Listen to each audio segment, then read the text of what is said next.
Hello and good evening from me, Lee Anthony Davis, recording live from my YouTube channel. And yes, it's Hammer Horror Quiz Night featuring Dracula's Risen from the Grave. But before we get started, I will begin with my usual shout outs. So firstly, I'd like to mention my new group, the Doctor Who Classics group, which I launched at the beginning of the week, is now fast approaching 40 members.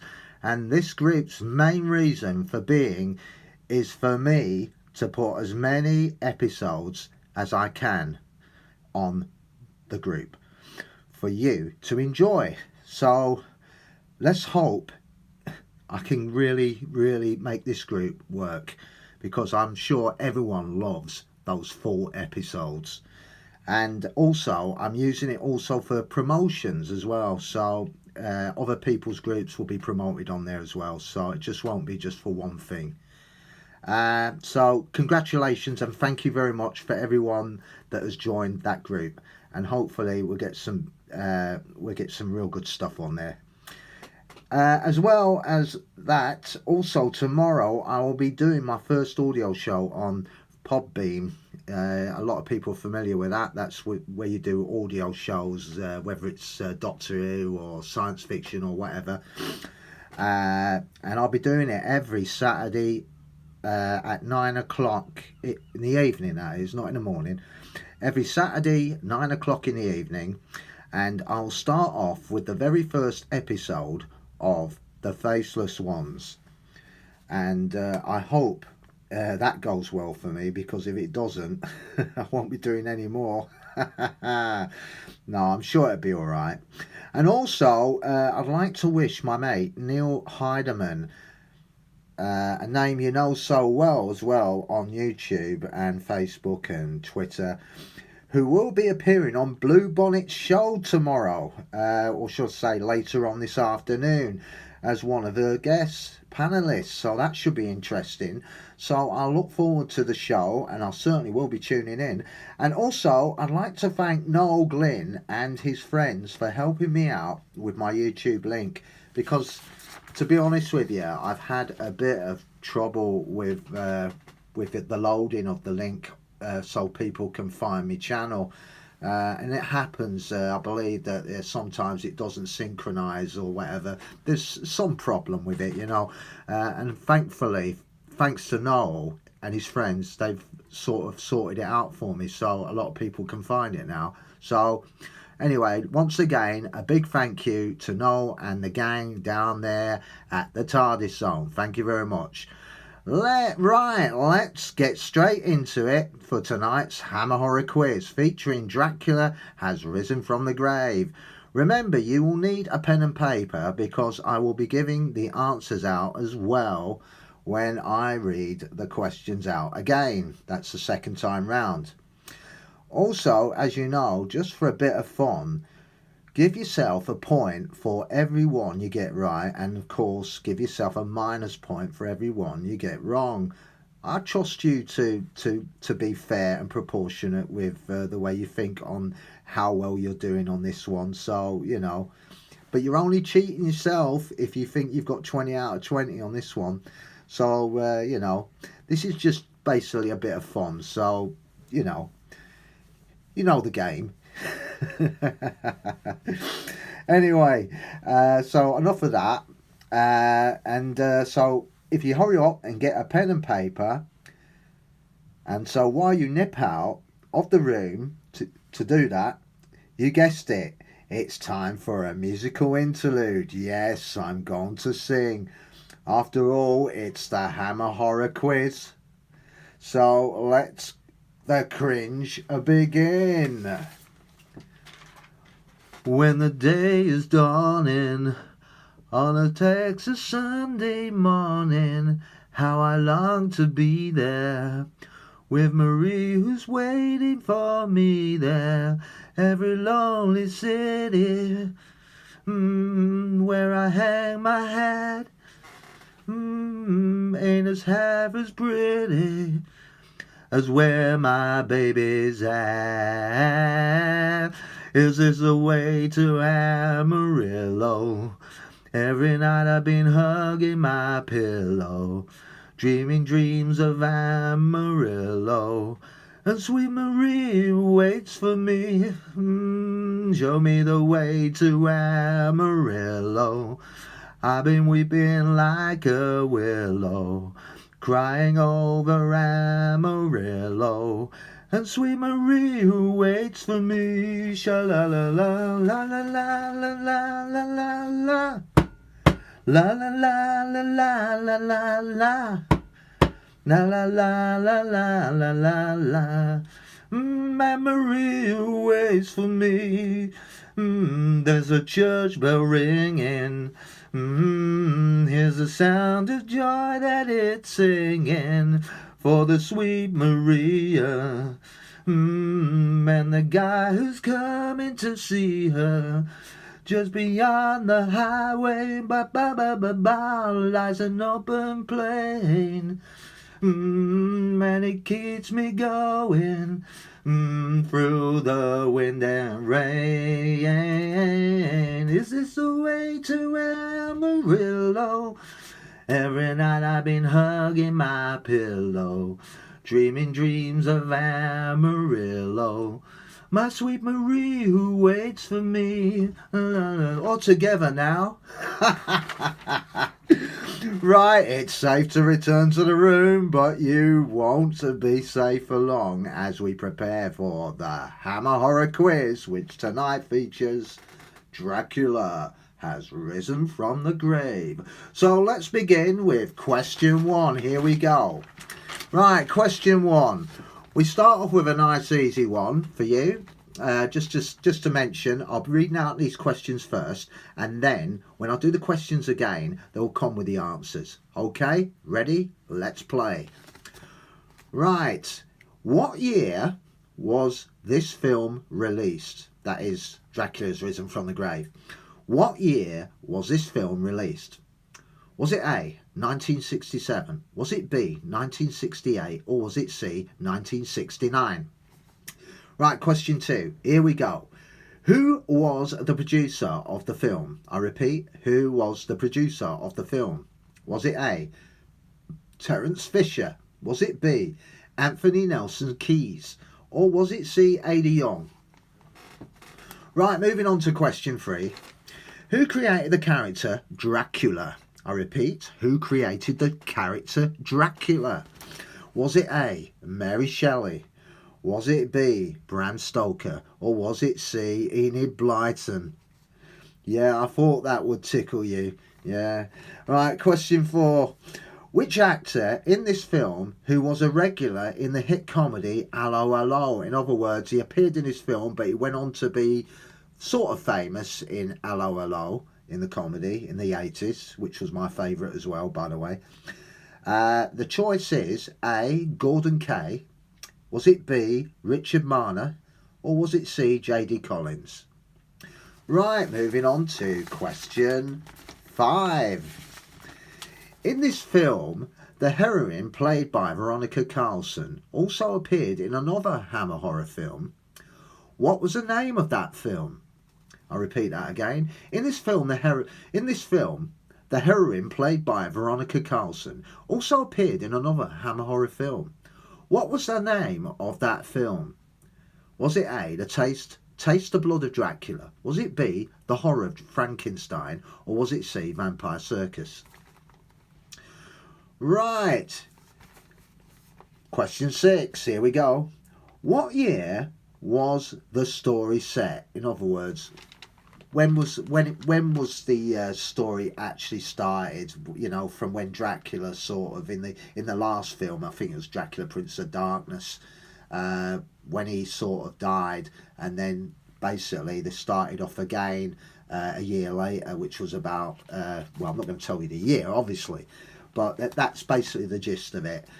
So I want to know, what year was the story set? Right, was it A, 1895? Was it B, 1905? Or was it C, 1925? Right, here we go then, question 7. Which actor played the Monsignor? I repeat the question again. He's a sort of priest, high-level priest, a bit like a pope of of Vickers, you know. I don't think he appreciated me calling him that. But anyway, here we go. Which actor played the Monsignor? Was it A, Ewan Solon? Was it B, Ewan Hooper?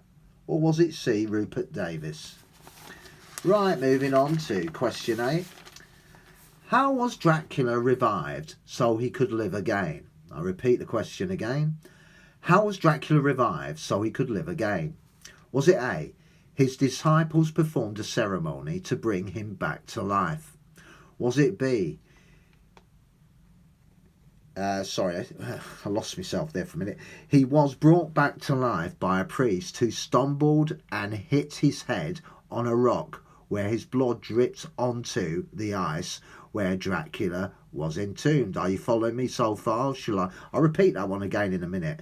And was it C, he was brought back to life by a villager who accidentally cut himself and split his blood and spilt his blood where Dracula's ashes lay?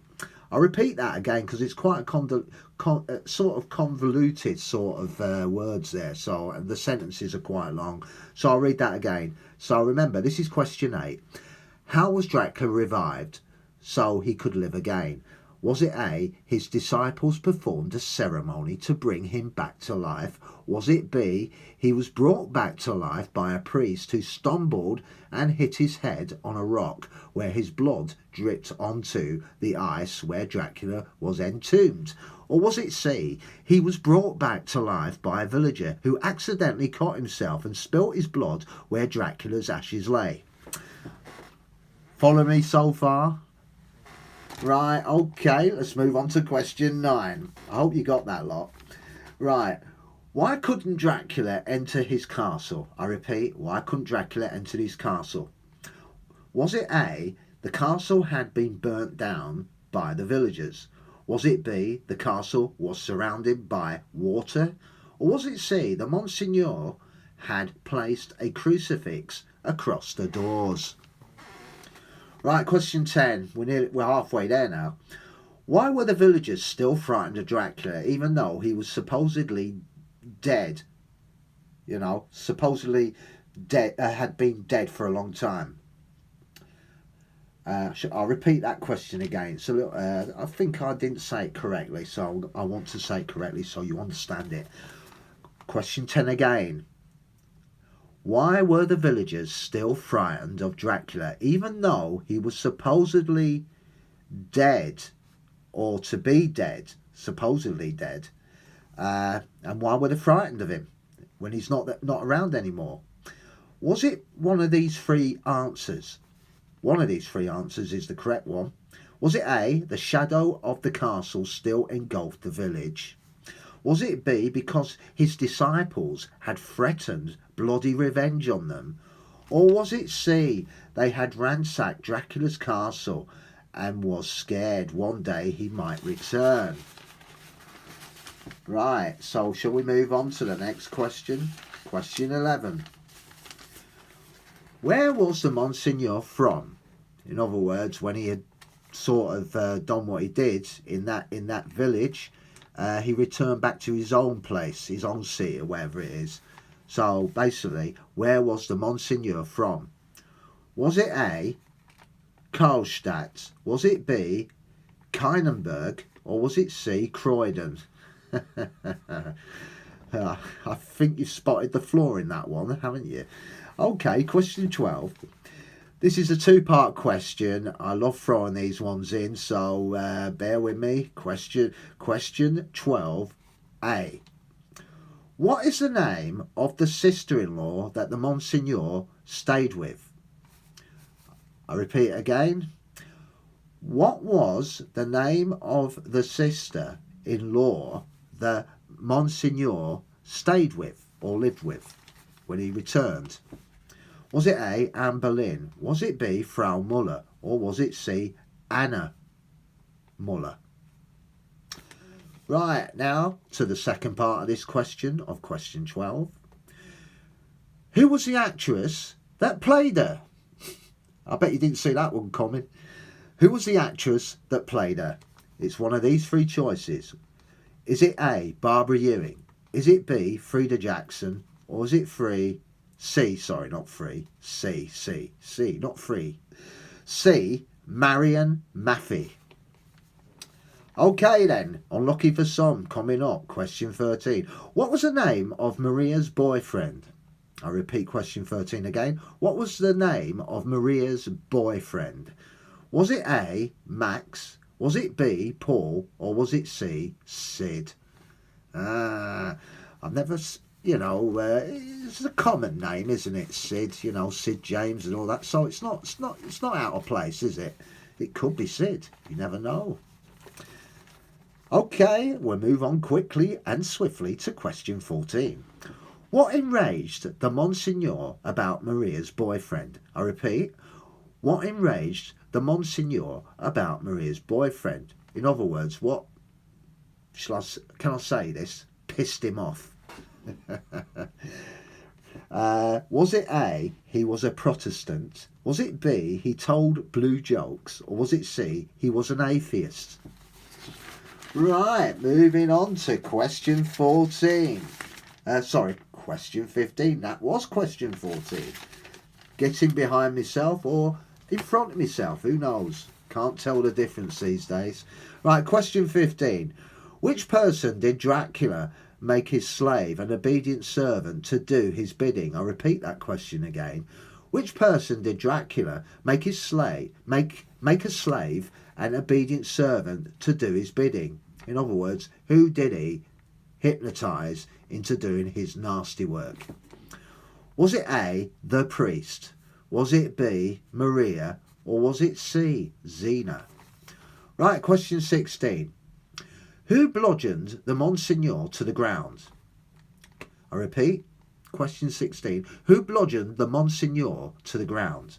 Was it A, Paul? Was it B, Max? Or was it C, the priest? Right, question 17. When Paul put a stake through Dracula's heart, why didn't Dracula die? I repeat that question again. When Paul put a stake through Dracula's heart, why didn't Dracula die? Was it A, Paul was an atheist and didn't believe in God and could not say the prayers?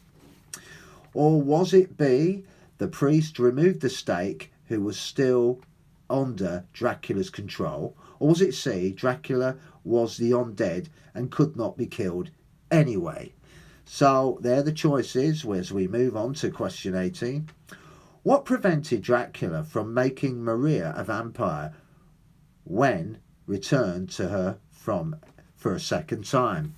I repeat that again. What prevented Dracula from making Maria a vampire when he returned to her room for a second time? Was it one of these three reasons? Was it A, Maria wore a crucifix and was surrounded by garlic?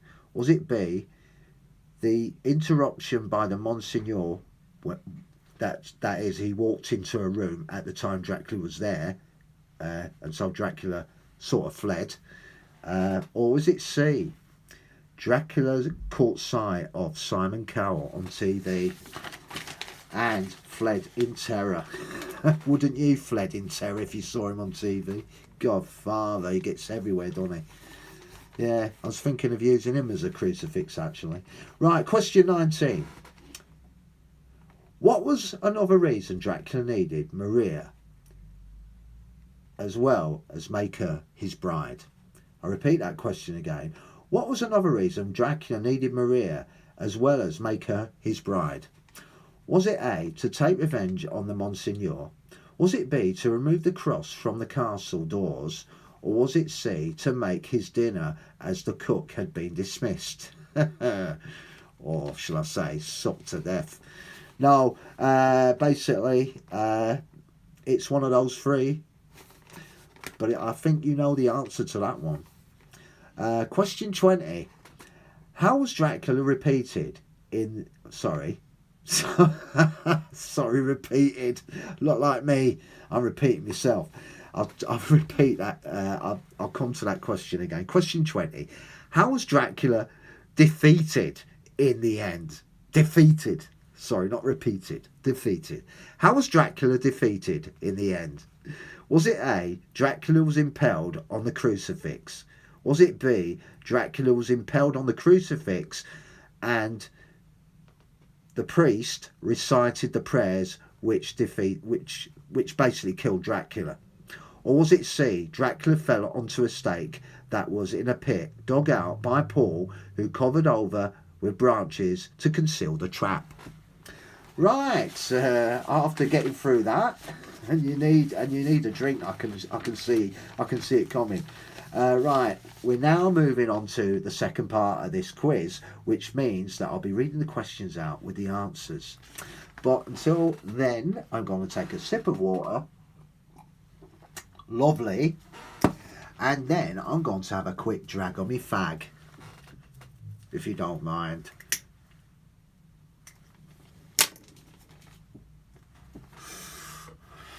There's nothing like a good drag, and I'm not talking about people dressing up. Right, question 1, here we go. You ready now? This is the big one. I'm going to reveal the answers. Question 1. What year was this film released? I repeat, what year was this film released? Was it A, 1967? Was it B, 1968? Or was it C, 1969? The answer is B, 1968. Question 2. Who was the producer of the film? In other words, who produced this film? Was it A, Terence Fisher? Was it B, Anthony Nelson Keys? Or was it C, Ada Young? The answer, in fact, is C, Ada Young. Question 3. Who created the character Dracula? I'm sure you know this one anyway.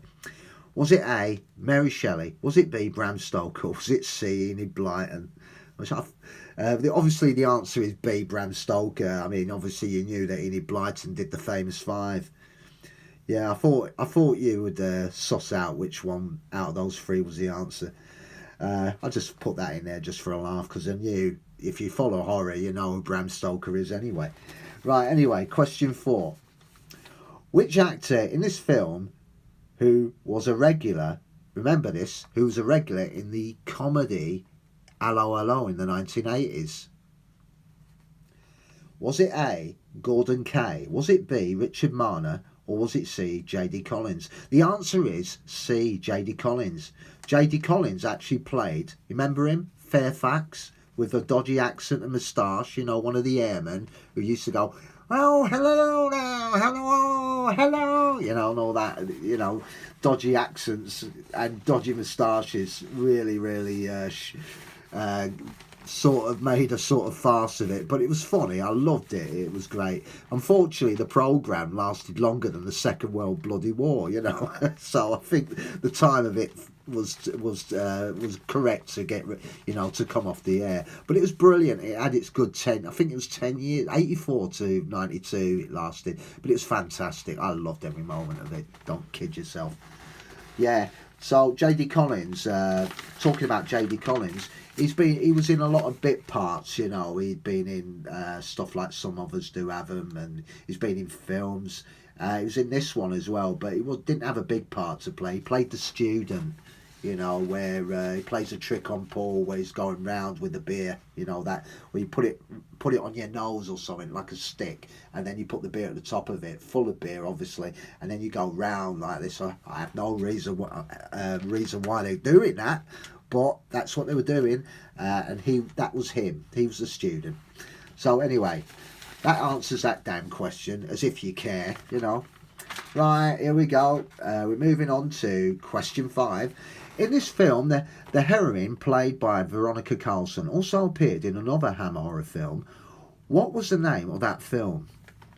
Was it A, Taste the Blood of Dracula? Was it B, The Horror of Frankenstein? Or was it C, Vampire Circus? Well, the answer is B, The Horror of Frankenstein. Yes, it was. It was a film that Veronica Carlson appeared in. Actually, it was. She'd actually appeared in another horror film with Peter Cushing called Frankenstein Must Be Destroyed. But in that film, she gets raped by Peter Cushing, and it doesn't look real, does it? It looks terrible. Even Peter Cushing had problems with that scene himself because he's too much of a gentleman. But I think it was Hammer's attempt to shock people because at that particular time, towards the end of the 60s, the hammer industry was sort of dying on its. You know, it obviously had a stake right through its art. You know, with the American market coming through with what was it, Rosemary's Baby, The Night of the Living Dead. It was all, you know, Hammer was falling behind, and there was one chance that Hammer did have a chance to sort of change direction and sort of, you know, keep up with these big films coming from America. Was with The Devil Rides Out, one of Dennis Wheatley's novels, you know, turned into a film. But anyway, that's for another story. But also, the reason why I'm talking about this, the film itself, the horror of Frankenstein, there's a guy called David Prowse who plays the monster. Does he ring any bells? If you remember the commercials in the 70s for film information about the Green Cross Code. He was the Green Cross Code man. Also, but most famously, he was Darth Vader. You remember Darth Vader? Obviously, he didn't have a speaking part, but the actual voice belonged to James L. Jones. So, a bit of trivia for you, yeah. But that was David Prowse, and he was in this film as well. But that's for another day, you know. I will be doing that. I will be doing that as a quiz, but not yet. Anyway, we're going to move on now. We're moving on to question 6. What year was the story set? This is where, you know, like the theme starts off with Dracula going down into the ice. Remember that from Dracula, Prince of Darkness, and he's sort of he's entombed into the water, isn't he? Because actually it was actually pivoted that you could tell it wasn't real. It wasn't real, that ice breaking up where Christopher Lee's sort of going down, and there's a frogman underneath, you know, when Christopher Lee goes down to make sure he doesn't sort of get trapped. So anyway, that point is a year on from the next stage, which is this film, Dracula Has Risen from the Grave, because obviously it's frozen over by then, and Christopher Lee playing Dracula is now entombed in a frozen block of ice. And the year the story is set, well, it's a year on. So basically, you got a choice of one of these three. Was it 1895? Was it B, 1905? Or was it C, 1925? The answer is B, 1905. And you think to yourself, why did you tell us all that waffle? You know, why don't you just get straight to the point? Yeah, I know. But I like to go on, as you know. I don't like the sound of my own voice, but I do like to go on. Right, here we go then. Question 7.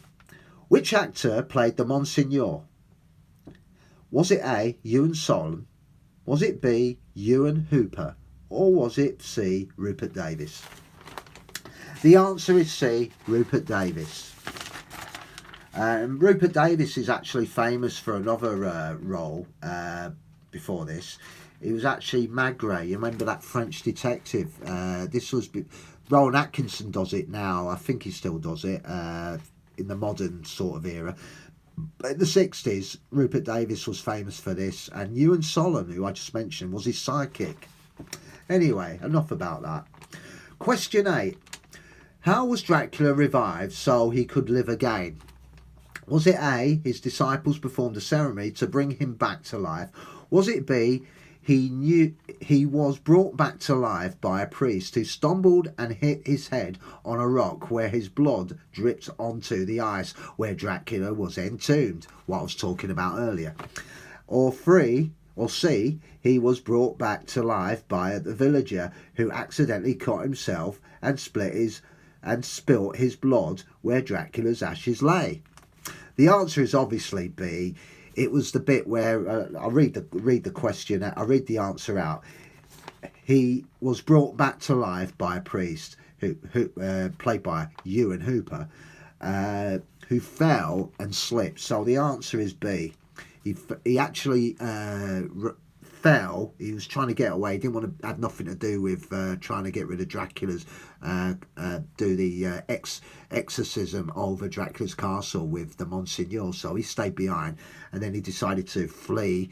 And unfortunately, he slipped, rolled down a few rocks or whatever that was in front of him, and then he hit his head on one of them.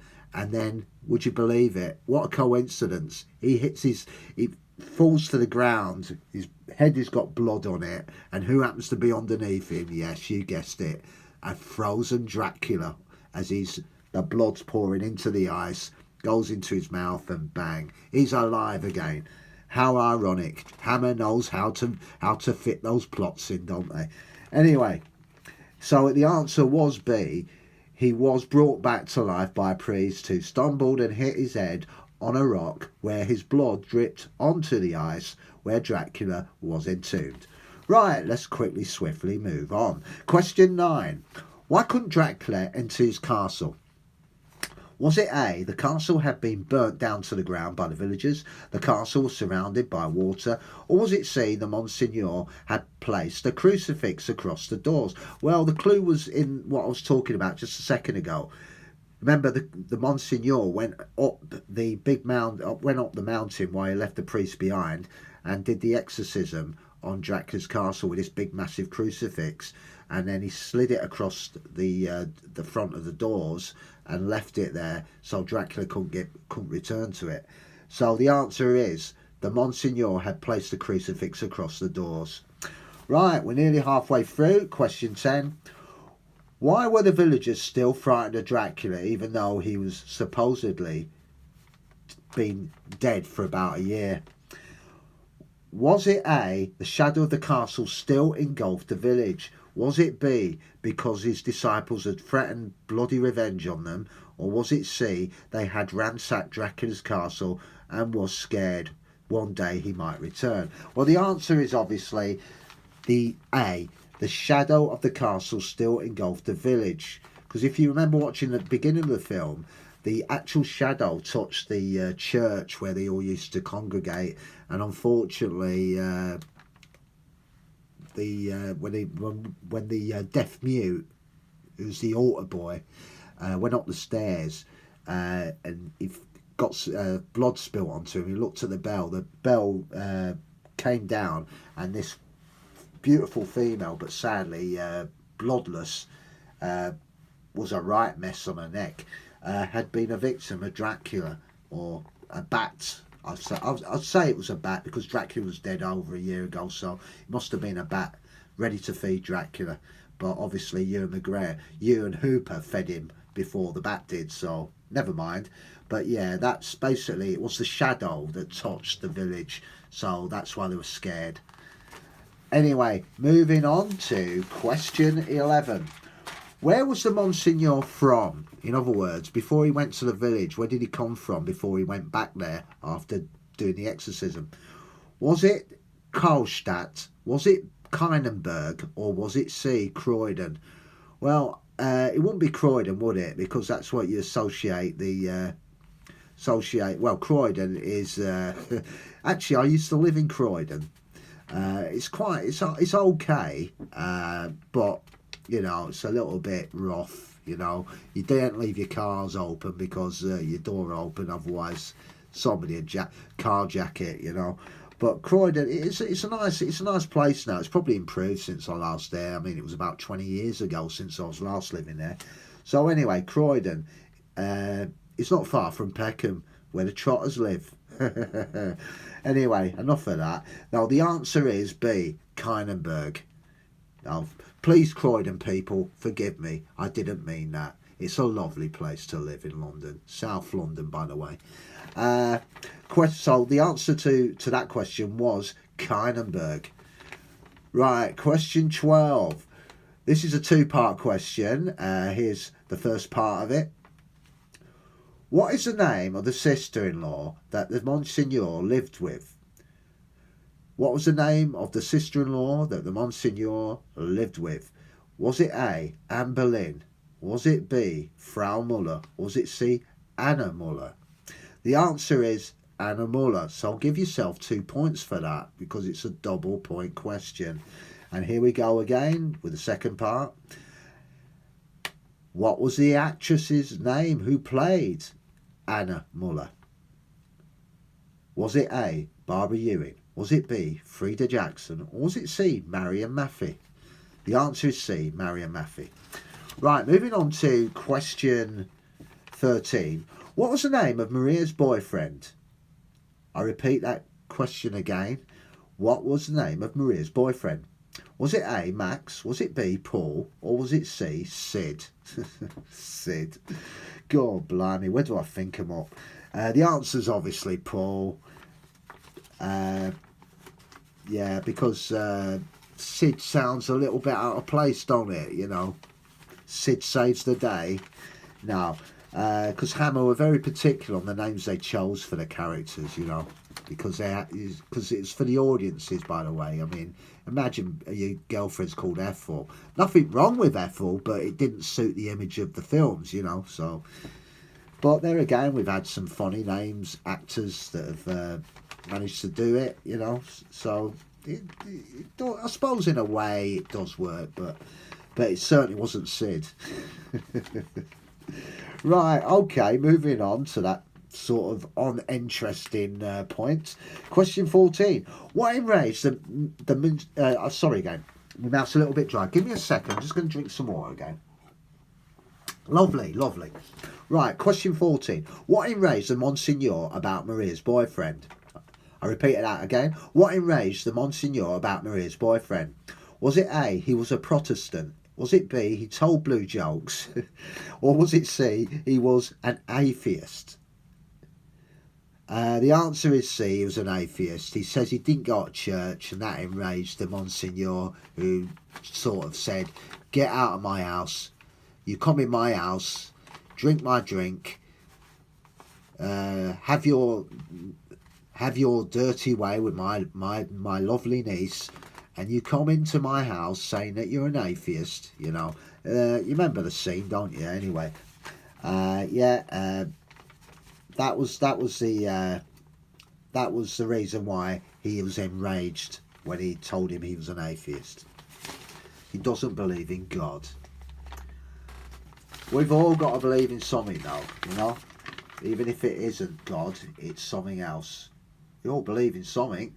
You know, I believe in the universe and the power and the energy, because all energy is a form of life, isn't it? You know, so therefore, you know, we're all atoms. You know, I always say to myself that the body dies, but within ourselves, we are the energy, you know, we're the driver. Just look at ourselves, our body's the car, we move around, the arms, legs and whatever. And the body uses kinetic energy, because kinetic energy is the energy for moving, you know. So anyway, I won't go into that. That's just something totally different, you know what I mean? See what I mean? I get carried away. I'm enjoying myself too much. Where was I? Oh yeah, question 7. Question 17. When Paul put a stake through Dracula's heart, why didn't Dracula die? Was it A, Paul was an atheist and didn't believe in God, and so he could not read the prayers to kill Dracula? Or was it B, the priest removed the stake, who was still under Dracula's control? Or was it C, Dracula was the undead and could not be killed anyway? The answer is obviously A, Dracula. I keep saying Dracula. What's Dracula got to do with it? Well, he has got something to do with it. It's actually Paul. Paul was an atheist and didn't believe in God, and could not say, he couldn't recite the prayers because he didn't believe in it. So unfortunately, the priest who shouted to him, you must read the prayers, basically he just says, no, you're the priest, you do it, you know. And obviously the priest had lost faith and he's under Dracula's control. So Dracula managed to pull the stake out and and stayed alive a little bit longer for the film to sort of, shall I say, extend itself a bit more.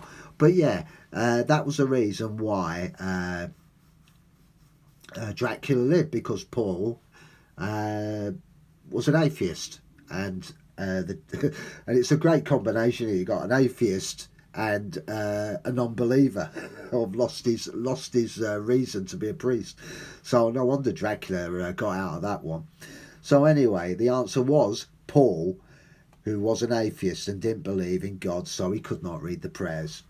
Oh, that explanation, blimey! You're thinking, God help me, what do we need this Gettysburg Address for? Well, like I said, I'm having fun, so there. Right, okay, question 18, here we go. Right, we're coming to the end of this, and you're saying, bloody hell, thank God for that. Right, here we go, question 18. What prevented Dracula from making Maria a vampire when he returned to her room for a second time? Was it A, Maria wore a crucifix and was surrounded by garlic? Was it B, they were interrupted by the Monsignor walking straight into the room? Or was it C, Dracula caught sight of Simon Cowell on television and decided to flee for his life? He fled in terror.